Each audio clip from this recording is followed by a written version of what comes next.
First meeting between the Sycamores and Salukis this year will be on the regular season finale date here, Coach Watson, before Arch Madness. And man, this Indiana State team, no doubt a much different look than a year ago, but even stylistically, there's a lot of similarities. This is an Indiana State team that loves to shoot the three, and they're led by Samaj Teal, which for Saluki fans, if you're looking for any sort of comparison, kind of similar to Xavier Johnson. What he was for Southern last year, that's what Samaj Teal is to the Sycamores this year.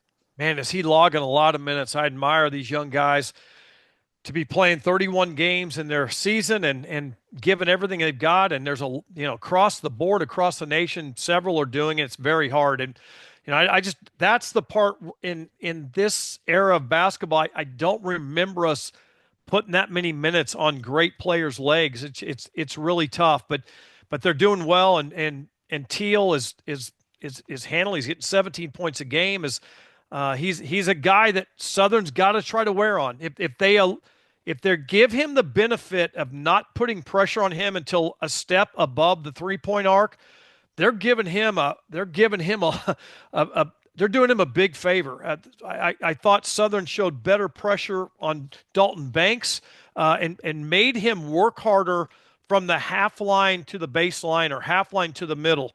I think they're going to have to do the same with Teal. Jane Daughtry, who has a strong case to be the sixth man of the year within the league in the Missouri Valley Conference. He has been a huge scoring punch for Coach Graves coming off the bench, averaging 14 points per game in league play. He's only started one league game. He has had 18 coming off the bench.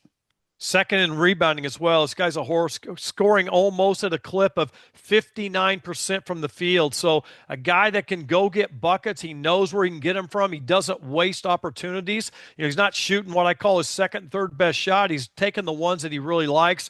It's an interesting story that Coach talked about a guy that, he didn't earn a starting job because of what he kind of let go in the offseason. And it was interesting to hear how Coach talked about how hard they coached him and got after him.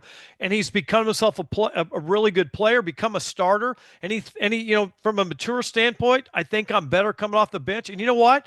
There's something to be said for that. A lot of times with if you can score at the clip he's scoring, you're a real marked man when the game starts if you're out there during the jump ball. But when you come off the bench and you get into some rotation, especially with, some players that are coming off for the other team, there may be something to that. Southern better know where that guy's at because he can go get buckets and he can get rebounds.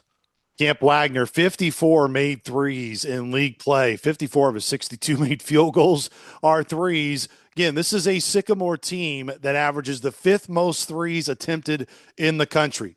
Whether they're going in or not, they are going to throw them up, Coach Watson. There's going to be opportunities. Camp Wagner is a guy you cannot let get hot because he can heat up in a hurry. Southern's got to understand, don't be tricked by the first two missed shots because they're going to keep hoisting them. It's kind of like Poindexter the other night. He wasn't down out. He was locked, and he ended up, I think, with 4 or 5 threes in the game, and Wagner can do the same thing. He's just a very good shooter. Derek Vorst has been kind of saddled with injuries this year, and he was another carryover from Coach Schertz's team last year to this year. Aaron Gray, another one of those returners last year, didn't play a ton for last year's Indiana State team. He is one of their best rebounders, averaging almost 6 rebounds a game within league play. Remember when you were at Indiana State, you know better than I do, but Indiana State was really happy to get Vorst. They thought this guy, because of his length and that skilled forward aspect, he can really be a difference maker. He's another guy that he's just kind of waiting for his coming out party. And he had a good run, I think, his last year for a little bit, and then I think he had some injuries. But Vorst is a skilled forward. He can score at some different levels, but he's got length and he's got vision. He'll be a factor. I like Southern's defense, the way they're guarding the 10-foot zone. Once I understood what they were doing and once Southern really got committed to getting better at it, Southern's done a good job. But Vorst is going to test them all night.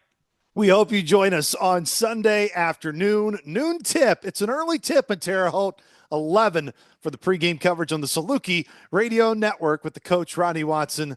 I am Luke Martin. We will talk to you Sunday afternoon from Paradise, as the locals call it there in the Wabash Valley. Go Dogs!